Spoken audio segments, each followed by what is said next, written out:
The universe is old, older than our species, older than our planet, older than most of the stars we see at night. By every calculation, there has been time, enough time for life to emerge elsewhere, enough time for intelligence to evolve, enough time for civilizations to rise, expand, signal their presence across the galaxy. And yet, when we listen, we hear nothing. This silence has a name: the Fermi paradox. If the galaxy is vast, and stars are abundant, and planets are common, then where is everyone? Why do our radio telescopes scan the sky without detecting artificial signals? Why do we not see megastructures eclipsing distant stars? Why has no probe, no beacon, no whisper of engineering crossed our path? The paradox is not that life could exist, it is that it should be everywhere, and yet it is not visible. But perhaps visibility is the mistake. Perhaps we are looking in the wrong places, towards stars blazing with light, while entire worlds drift unseen through darkness. Rogue planets do not orbit stars. They wander. Ejected from their systems during violent gravitational interactions, these worlds travel alone through interstellar space. They are not warmed by sunlight. They reflect no stellar glow. They are nearly invisible, detectable only through subtle gravitational effects or faint residual heat. For a long time, rogue planets were hypothetical. Now we know they are common. Some estimates suggest there may be billions of them in our galaxy, perhaps as numerous as stars themselves. Worlds cast out, stripped of daylight, condemned to drift in cold isolation. At first glance, they seem inhospitable. Without a star, surface temperatures plummet, atmospheres freeze, oceans solidify, light disappears. A rogue planet should be a frozen tomb, wandering forever between suns. But that assumption rests on a familiar bias. We equate habitability with sunlight. Earth is warmed by its star. Plants depend on photons. Our ecosystems are anchored to the sun's energy. It is natural to imagine that without a star, life cannot persist. Yet beneath Earth's oceans, far from sunlight, life thrives. At hydrothermal vents, bacteria feed on chemical gradients rather than light. They derive energy from reactions between water and rock.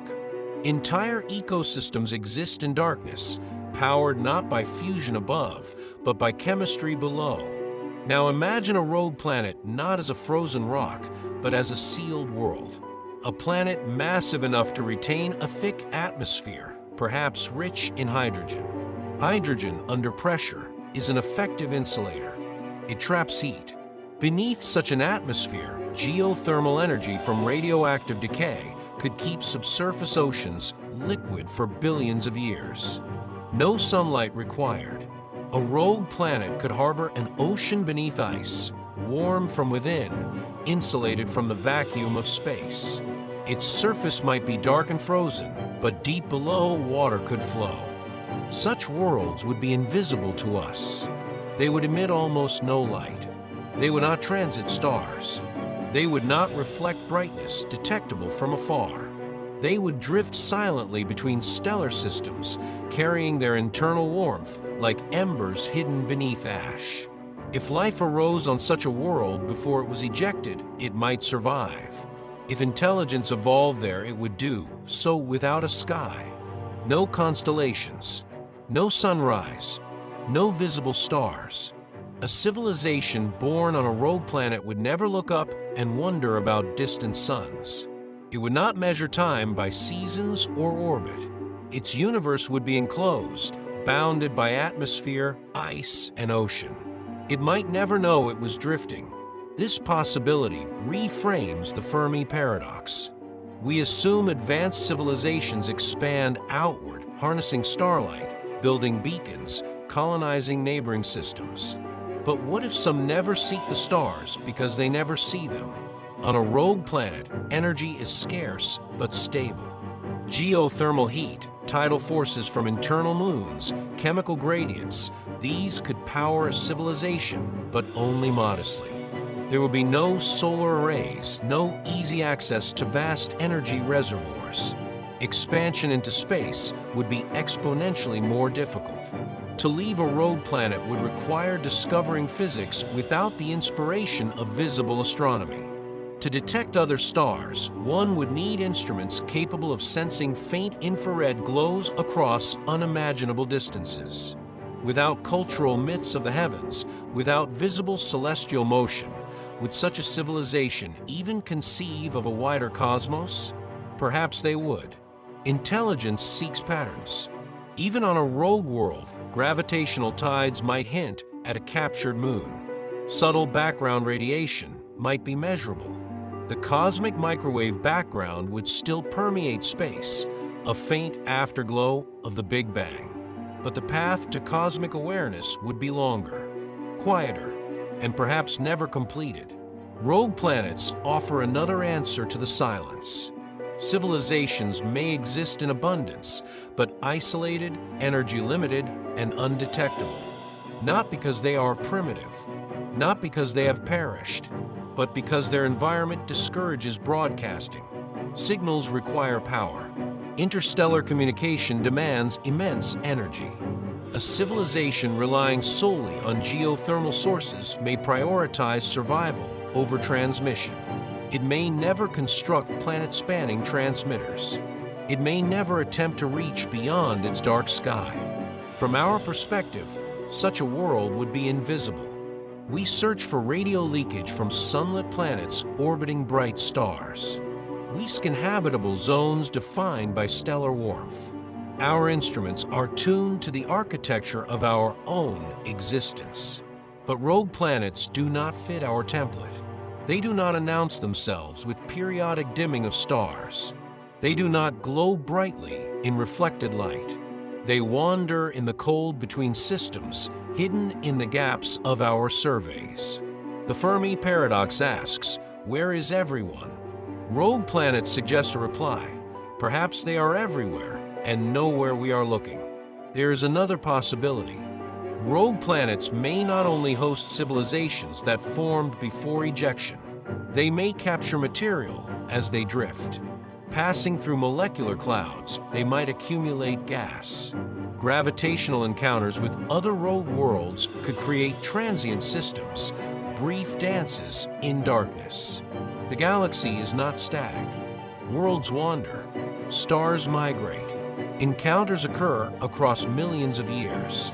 A rogue planet might once have orbited a star, developed life, been cast out, and continued its journey with oceans intact beneath insulating layers.